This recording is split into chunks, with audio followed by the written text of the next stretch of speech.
जय गुरु जी। जय गुरु जी संगत जी। आज मैं आपके समक्ष मौजूद हूँ search with divine love Sukhmani aunty की किताब का अध्याय नंबर 35। बहुत ही इम्पोर्टेंट अध्याय है, ज़रूर सुने और अंत तक सुने। गुरु। आइए सुनते हैं आंटी क्या लिखते हैं। दुनिया में किसी भी आदमी को भ्रम नहीं रहना चाहिए, गुरु के बिना कोई भी दूसरे किनारे तक नहीं ले जा सकता। गुरु नानक। गुरु शब्द संस्कृत भाषा से लिया गया है और इसका बहुत गहरा आध्यात्मिक अर्थ है। इसके दो अक्षर गु और रु निम्नलिखित का प्रतिनिधित्व करते हैं। गु का अर्थ है आध्यात्मिकता, जड़ता और अंधकार, जिसमें हम में से अधिकांश लोग हैं। रू का अर्थ है आध्यात्मिक ज्ञान का प्रकाश या चमक, जो आध्यात्मिक जड़ता से अंधकार को दूर करता है। संक्षेप में गुरु ही वह है जो इंसान को आध्यात्मिक अज्ञानता से, अंधकार से दूर करता है और उन्हें आध्यात्मिक ज्ञान देता है। 7 जन्म जदों गुरु ਨੂੰ ਪਾਣ ਦੀ ਇੱਛਾ और कोशिश करते हो ता जाके ਤੁਹਾਨੂੰ पूर्ण गुरु मिलता है। अर्थात 7 जन्म जब गुरु को पाने की इच्छा और कोशिश करते हो तब जाकर एक पूर्ण गुरु मिलता है। गुरु कौन है?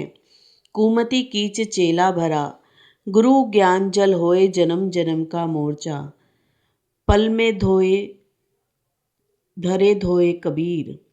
शिष्य अज्ञानी रूपी कीचड़ से भरा होता है, गुरु ज्ञान का जल है। जन्म जन्मांतर की जो भी अशुद्धियाँ इकट्ठी होती हैं वह एक क्षण में साफ कर देता है। गुरु वह होता है जिसके पास आपकी मुक्ति की कुंजी होती है।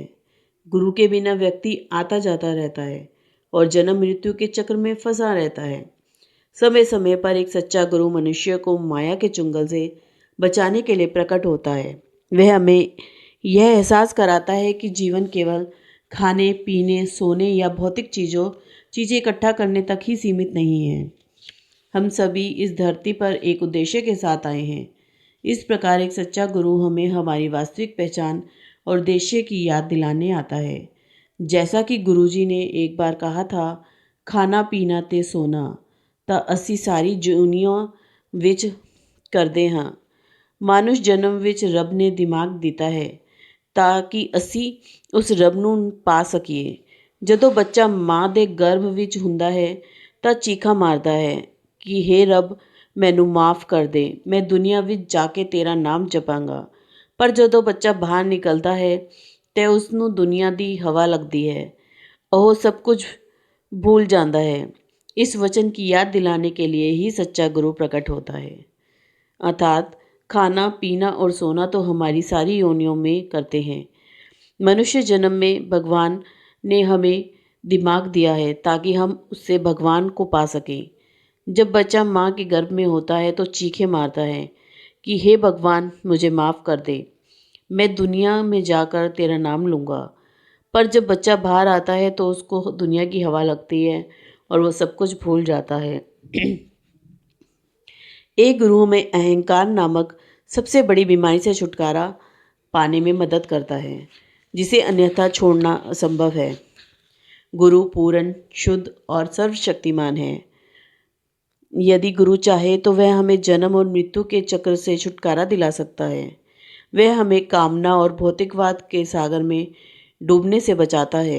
वे हमारे संदेह और अंधविश्वास को दूर करने के लिए आते हैं। जैसा कि गुरुजी ने कहा, मैं तुहाडे भरम दूर करन आया हाँ।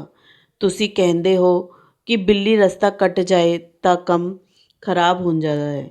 बिल्ली वड्डी है कि रब दे आगे कुछ नहीं टिक सकता। अर्थात मैं तुम्हारे बहम दूर करने आया हूँ। तुम कहते हो कि बिल्ली रास्ता काट गई तो काम खराब हो जाएगा।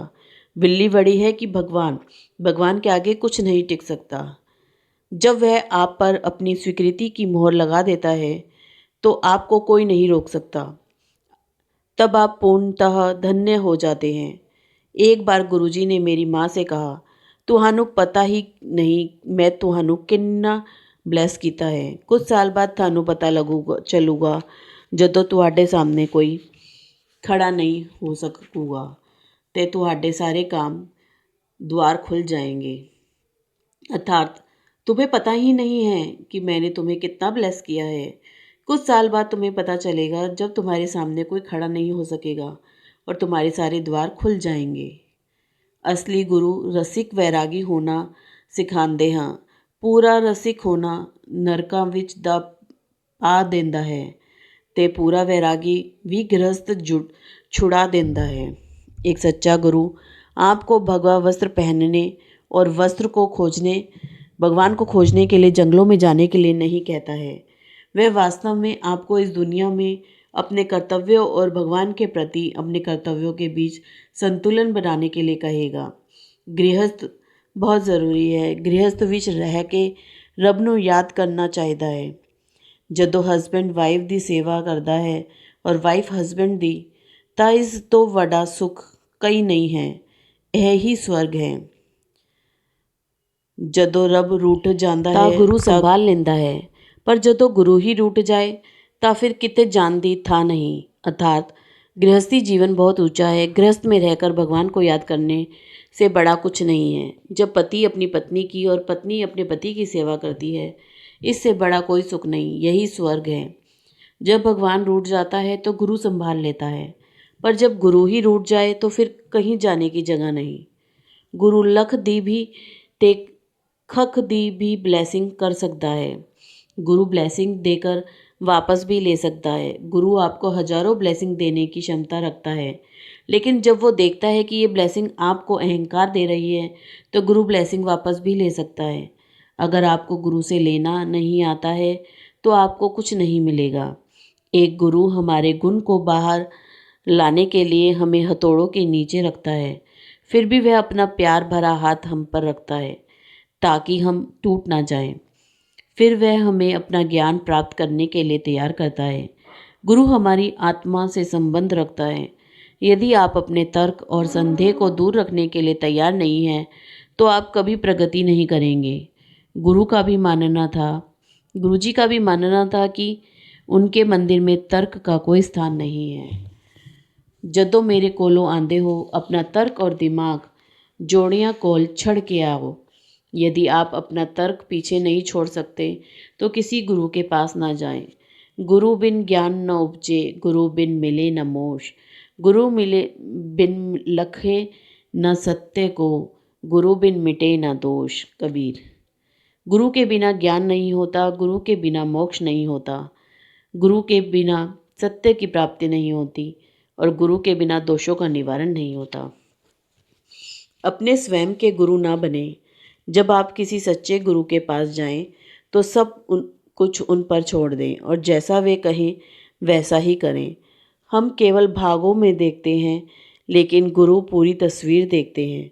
एक बार जब गुरु आपको अपने अधीन ले लेते हैं तो आपकी सभी समस्याएं उनका सिर दर्द बन जाती हैं। वह केवल पूर्ण संपन्न चाहते हैं। एक बार जब आप उन्हें ही वह दे देंगे तो आपकी सारी चिंताएं दूर हो जाएंगी। गुरु भगवान से भी ऊपर हैं। गुरु नंबर 1 ते हैं, गुरु दी संगत दूजे नंबर ते हैं और ते रब तीजे नंबर ते हैं। अर्थात गुरु पहले नंबर पे हैं और गुरु की सच्ची संगत दूसरे नंबर पर और भगवान तीसरे नंबर पर है। रब तुहाडे लेख लिख के तुहानू थल्ले भेज देंदा है। गुरु तुहाडे पुट्ठे लेखां नू सीधा कर सकता है। गुरु अगे रब दी भी नहीं चलती।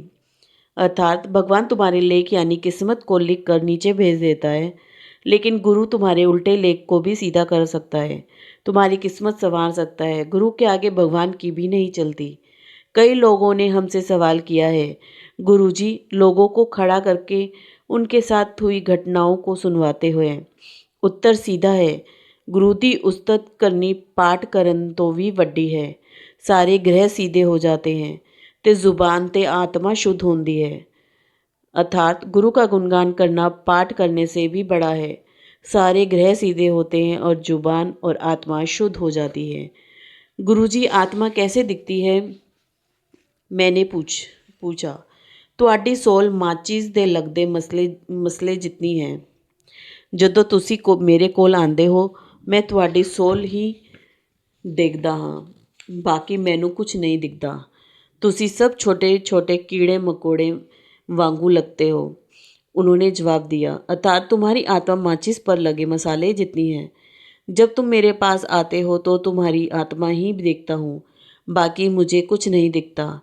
तुम सब छोटे छोटे कीड़े मकोड़ों की तरह दिखते हो। फिर गुरुजी ने हमें एक कथा सुनाई। पांडव भगवान कृष्ण के पास गए और उनसे पूछा कि जब वे इतने समय से उनका साथ दे रहे थे तो उन्होंने पूरा राज्य कौरवों को क्यों दे दिया। यह सुनकर भगवान श्री कृष्ण कहते हैं, मैंने उन्हें राज्य और सारी संपत्ति देकर माया में डाल दिया है। जहाँ तक तुम लोगों की बात है, मैं तुम लोगों की आत्मा को साफ कर रहा हूँ। मैं भी तुम्हारी आत्मा शुद्ध करन आया हूँ। जिस तरह तुम्हारी आत्मा शुद्ध हो जाएगी, उस दिन तुम्हें सब कुछ मिल जाएगा। गुरुजी की ABC। गुरुजी ने एक बार हमें बताया कि एक ABC है जो उनके शिष्यों पर लागू होती है। A, कोई इल्ज़ाम नहीं लगाना, नो एक्सक्यूजिंग। B, कोई दोष नहीं देना, नो ब्लेमिंग। C, कोई आलोचना नहीं करना, नो क्रिटिसाइजिंग। और बिना शर्त प्यार, अनकंडीशनल लव और आशा, होप कदे नहीं छड़नी चाहिए। जदों होप छड़ते हो तो नेगेटिविटी अटैक करते हो, अर्थात आशा कभी नहीं छोड़नी चाहिए। जब आशा छोड़ देते हो तो आप नेगेटिविटी, नकारात्मकता आकर्षित करते हो। गुरुजी, यह कैसे पता चलेगा कि कौन सच्चा गुरु है और कौन नहीं? मैंने गुरुजी से पूछा। पूरन गुरु तू ਨੂੰ ਕਹਿੰਦੇ ਕਦੇ की पब्लिसिटी नहीं चाहिदी ਹੁੰਦੀ। ਉਹ ਕਦੇ भी बॉडीगार्ड और गनमैन नहीं रखूगा। जे गुरु विच पावर है ਤਾਂ ਉਹ ਆਪਣੇ ਆਪ ਨੂੰ ਪ੍ਰੋਟੈਕਟ ਵੀ ਕਰ ਸਕਦਾ ਹੈ। ਜੇ ਉਹ ਆਪਣੇ ਆਪ ਦੀ ਰੱਖਿਆ ਨਹੀਂ ਕਰ ਸਕਦਾ ਤਾਂ ਆਪਣੀ ਸੰਗਤ ਨੂੰ ਕਿਵੇਂ ਪ੍ਰੋਟੈਕਟ ਕਰੂਗਾ। ਉਸ ਦੇ ਵਿੱਚ ਖੁਸ਼ਬੂ ਆਉਂਦੀ ਹੈ ਜੋ 100 ਸਾਲ ਦੀ ਤਪੱਸਿਆ ਬਾਅਦ ਮਿਲਦੀ ਹੈ। ਉਸ ਦੇ ਮਸਤਕ ਵਿੱਚ ਨੂਰ ਹੋਵੇਗਾ, ਉਸ ਦਾ ਮੱਥਾ ਰੋਸ਼ਨੀ ਵਾਂਗੂ ਚਮਕੂਗਾ। महापुरुष ਨੂੰ कुत्ते मोरे इत्थे होर जानवर पहचान जाएंगे तो रोला पान लग जाएंगे। अर्थात एक पूर्ण गुरु को कभी भी पब्लिसिटी नहीं चाहिए होती। वो कभी भी बॉडीगार्ड और गनमैन नहीं रखता। जब वो अपनी ही रक्षा नहीं कर सकता तो अपनी संगत की रक्षा कैसे करेगा। उसकी बॉडी में से खुशबू आती है जो 100 साल की तपस्या के बाद मिलती है। उसके मस्तक पर नूर होगा, वो रोशनी की तरह चमकेगा। महापुरुष को कुत्ते, मोर और बाकी जानवर पहचान लेते हैं और उनके पास होने पर शोर डालने लग जाते हैं। मैंने गुरुजी में उपरोक्त सभी लक्षण देखे हैं। गुरुजी जब भी चंडीगढ़ की झील पर सैर के ले जाते थे तो उनके पैर नीचे रखते ही हजारों मोर और कुत्ते शोर मचाने लगते थे। गुरुजी, हम आपको कुछ भी नहीं दे सकते। फिर एक शिष्य आपको या आपकी तस्वीरों पर क्या चढ़ाए? मैंने पूछा तो उन्होंने जवाब दिया, महापुरुष प्यार दे भुखे हुंदे हैं, सानू बस प्यार दे श्रद्धा ही चाहिदी है। गुरु नू फूल चढ़ाया करो, कदे भी बादाम ते पिस्ता नहीं चढ़ाना चाहिदा है। गुरु को ऐसा शिष्य पसंद होता है जो विनम्र और अहंकार रहित हो। अहंकार एक ऐसी चीज़ है जिसे एक गुरु अपने शिष्य में कभी बर्दाश्त नहीं करेगा और जब तक वह इस बुराई को छोड़ नहीं देता तब तक वह लगातार उसकी परीक्षा लेता रहेगा। किस गल दा अहंकार, नीवे हो जाओ। नीवे रूखा नू ही फल लगते हैं। नीवा था ते जल जिवें पानी आप चल के आंदा है, उस तरह ही नीवे लोगों कोल ब्लैसिंग आप चल के आंदी है। मूर्खों के हम दास, बस यह गल याद रखो। अर्थात किसी बात का अहंकार नीचे हो जाओ। नीचे वाले रुखों पर फल ज़्यादा लगता है और नीची ज़मीन पर पानी खुद चलकर आता है। उसी तरह नम्र लोगों के पास ब्लेसिंग खुद चलती है। मूर्खों के हम दास, बस यह याद रखो। कभी भी अहंकारी ना बने क्योंकि इसका कोई फल नहीं मिलता। बकरी सारी उम्र मैं करदी है पर जद मरदी है उसकी चाम दा तुम्बा बनता है जिसकी आवाज़ तू तू होंदी है। फिर ओह पछतांगी है ते रब नू कहती है, रब बस तू ही तू है। अर्थात बकरी सारी उम्र मैं करती है पर जब मरती है तो उसकी चमड़ी का तुम्बा यानी बाजा बनता है जिसकी आवाज़ तू तू होती है। फिर वह पछताती है और कहती है कि भगवान सिर्फ तू ही तू है। गुरुजी अक्सर मेरी माँ से कहते थे, सुखी आंटी तेरे लॉकर में 1 किलो सोना है, और मेरी माँ हमेशा उन्हें सुधारते हुए कहती थी, नहीं गुरुजी, मेरे पास शायद ही कुछ है। कई बार वह अचानक ही उनसे कहते थे, तुम्हारे पास जयपुर में एक घर होगा या एक पेट्रोल पंप खोल लो। और फिर मेरी माँ कहती थी कि उन्हें उनके अलावा कुछ नहीं चाहिए। फिर आखिरकार एक दिन गुरुजी ने ये वचन किए, कदे भी महापुरुष ਨੂੰ ਟੋਕੋ ਮਤ। मैं ਜਦੋਂ ਵੀ ਕੁਝ ਕਹਿ ਰਹਾ ਹੁੰਦਾ ਹਾਂ ਉਹ ਮੇਰੀ ਬਲੈਸਿੰਗ ਹੈ ਤੁਹਾਡੇ ਵਾਸਤੇ। ਮੇਰੇ ਕਹਿਣ ਨਾਲ ਹੀ ਉਹ ਗੱਲ ਹੋ ਜਾਂਦੀ ਹੈ, ਪਰ ਜੇ ਤੁਸੀਂ ਮੈਨੂੰ ਟੋਕੋਗੇ ਤਾਂ ब्लेसिंग ਉੱਥੇ ही ख़त्म हो जाती है। अर्थात कभी मैं महापुरुषों को टोको मत। मैं जब भी कुछ कह रहा होता हूँ वो मेरी ब्लेसिंग है तुम्हारे लिए।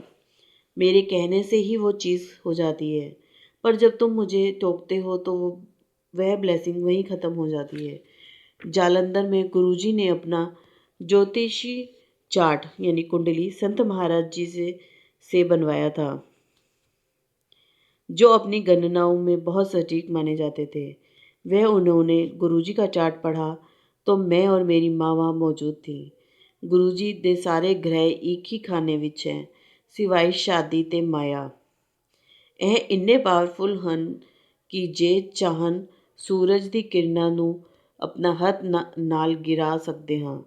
ਬੀਬਾ ਇਹਨਾਂ ਨੂੰ ਗੁਰੂ ਜੀ ਨਾ ਕਹੋ, ਇਹ ਤਾਂ ਮਾਲਿਕ ਹੈ, ਜਗਤ ਦੀ ਜੋਤ ਹੈ। ਇਹਨਾਂ ਨੂੰ ਕ੍ਰੀਏਟਰ ਕਹੋ।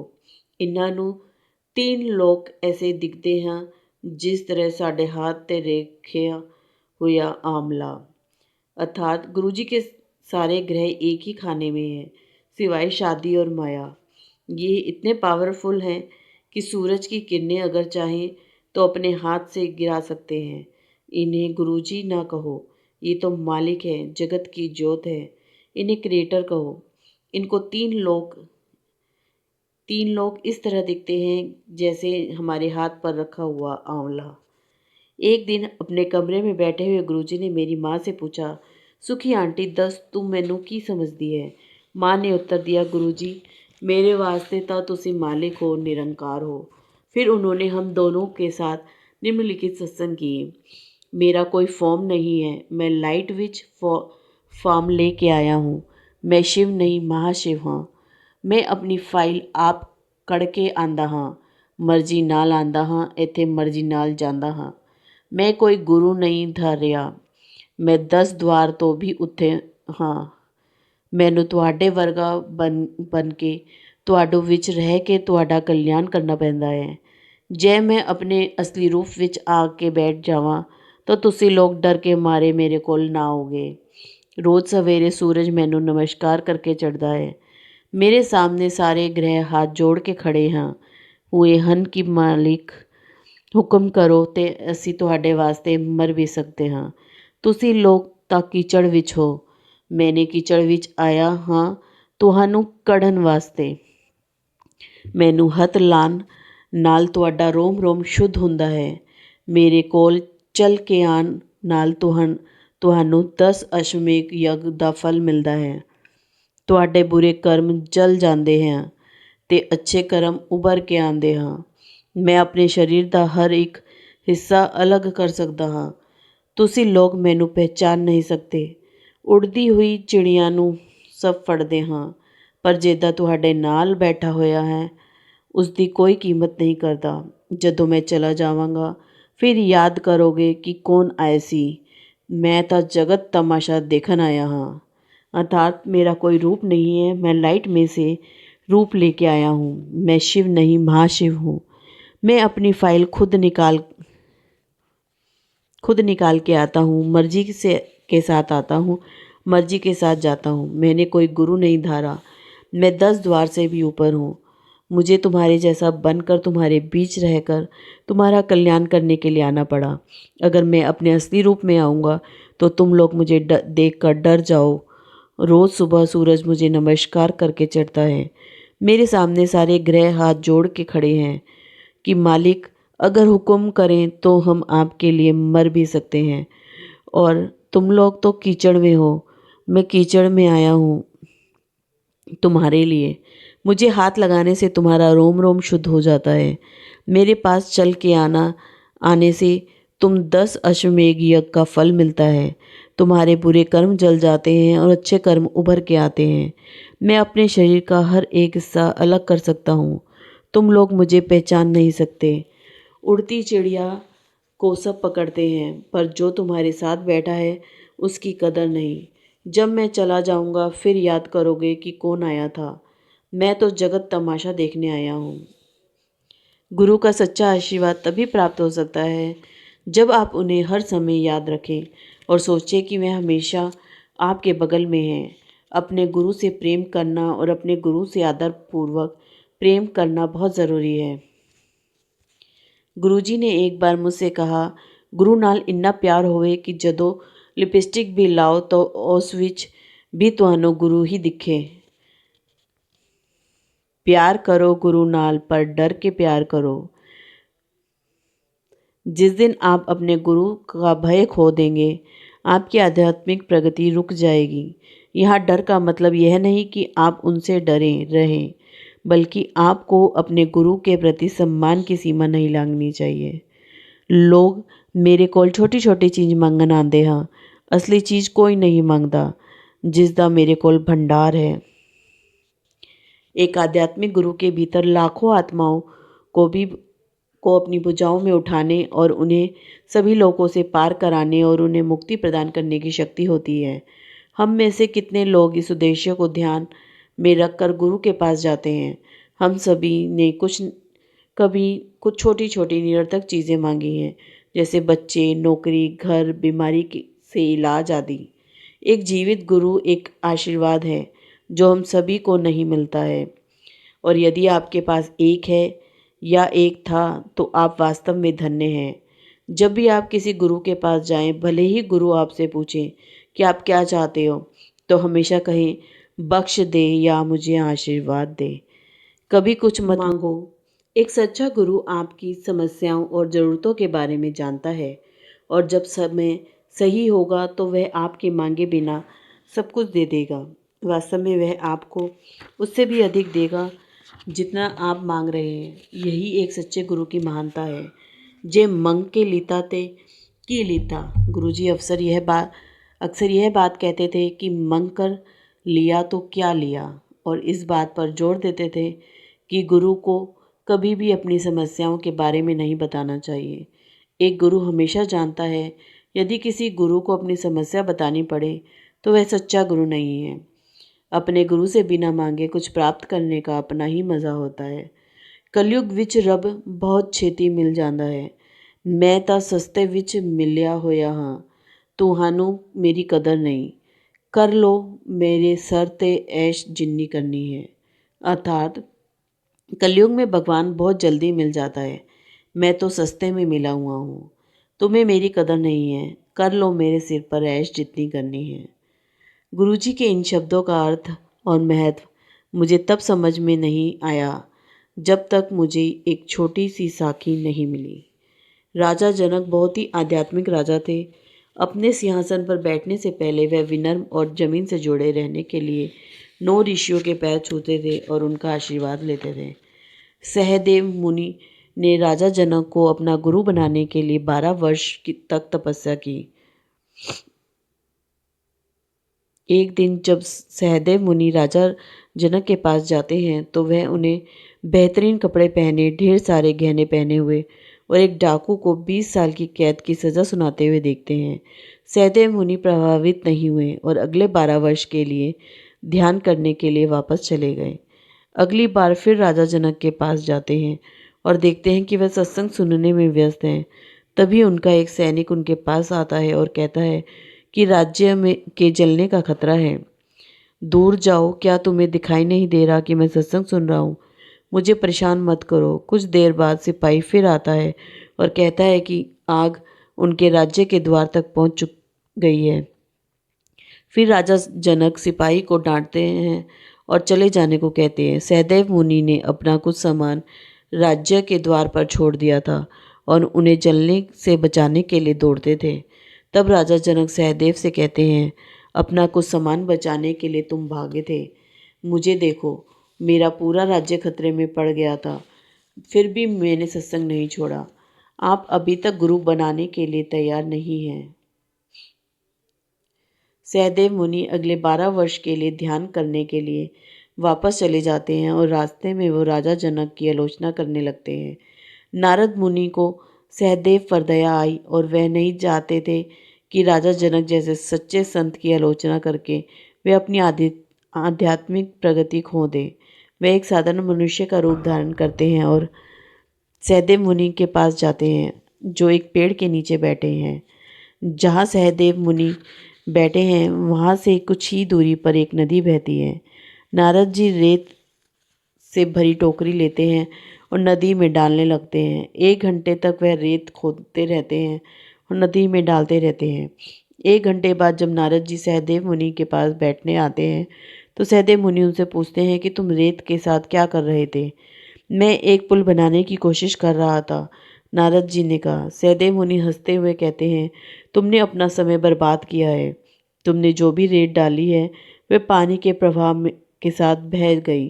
तुमने 1 घंटा बर्बाद कर दिया। नारद जी उत्तर देते हैं, मैंने अपना 1 घंटा समय बर्बाद किया है, लेकिन राजा जनक जैसे संत व्यक्ति की आलोचना करके आपने अपनी आध्यात्मिक प्रगति के 6 साल बर्बाद कर दिए हैं। किसी साफ दिल वाले की आलोचना करने या उसे ठेस पहुँचाने से अच्छे कर्म बहुत तेज़ी से नष्ट हो जाते हैं। सहदेव मुनि को अपनी गलती का एहसास होता है और 12 साल की तपस्या के बाद वह राजा जनक के पास वापस जाते हैं। सहदेव को दोबारा देखकर राजा जनक अपने सेवकों को उन्हें बाहर निकालने का आदेश देते हैं। इस बार सहदेव को बुरा नहीं लगता, वह विनम्र हो जाते हैं। इस परीक्षा के पास होने के बाद राजा जनक सहदेव को आदेश देते हैं कि वह उस खिड़की के नीचे जाकर खड़े हो जाएं, जहाँ से सभी ऋषि अपना बचा हुआ भोजन बाहर फेंक दे रहे हैं। सहदेव खिड़की के नीचे जाकर खड़े हो जाते हैं और सारा बचा हुआ खाना उन पर फेंक दिया जाता है। इसका भी उन पर कोई प्रभाव नहीं पड़ता, क्योंकि उन्होंने विनम्रता रहना सीख लिया था। फिर राजा जनक सहदेव को तेल से भरा कटोरा देते हैं और उन्हें महल में घूमने के लिए कहते हैं। वे उनके साथ एक गार्ड को इस आदेश के साथ भेजते हैं कि अगर एक बूंद भी गिरी तो सहदेव का सर काट दिया जाए। सहदेव की परीक्षा लेने के लिए राजा जनक पूरे महल में अपने आभूषणों का प्रदर्शन करते हैं और उनका ध्यान भटकाने के लिए लड़कियों को नृत्य करवाते हैं। वापस लौटने पर राजा जनक उनसे पूछते हैं, क्या तुमने तेल गिराया? क्या तुमने मेरे गहने और हीरे नहीं देखे? इस बार सहदेव मुनि राजा जनक के चरणों में गिर जाते हैं और अंततः 36 वर्षों की तपस्या के बाद उन्होंने उनके गुरु ने स्वीकार किया। इसे पढ़ने के बाद मुझे एहसास हुआ कि गुरुजी का क्या मतलब था जब उन्होंने कहा कि कलयुग में भगवान को आसानी से पाया जा सकता है और हम सभी को इतनी आसानी से स्वीकार करने और हमें अपने अधीन लेने के लिए मैं उनकी बहुत आभारी हूँ। वह एक ऐसे गुरु हैं जो अपने शिष्यों के लिए हर समय आसानी से उपलब्ध थे। जो बीजोगे वही काटोगे। हम सभी जानते हैं हमारे पिछले जन्मों के कर्म यह निर्धारित करते हैं कि हम कहाँ पैदा हुए, हम कैसे जीते हैं और हमें किन कष्टों से गुजारना पड़ता है। इस नियम में गुरु के अतिरिक्त कोई भी हस्तक्षेप नहीं कर सकता। गुरु की शक्ति कर्म के नियम से ही कहीं आगे जाती है और कर्म संबंधी घटनाओं को बदल सकती है। एक सच्चा गुरु चाहे तो आपके सभी बुरे कर्म को जला सकता है। केवल वह ही कर्म के नियम में खामियां ढूंढ सकता है और आपके जीवन की दिशा बदल सकता है। यहाँ तुम्हें मुझे तुलसीदास और कीना राम की एक कहानी याद आ रही है, जो दोनों प्रबुद्ध आत्माएं थीं। एक दिन एक बांझ संतानहीन महिला तुलसीदास के पास आती है और उनसे एक बच्चे का आशीर्वाद देने की प्रार्थना करती है।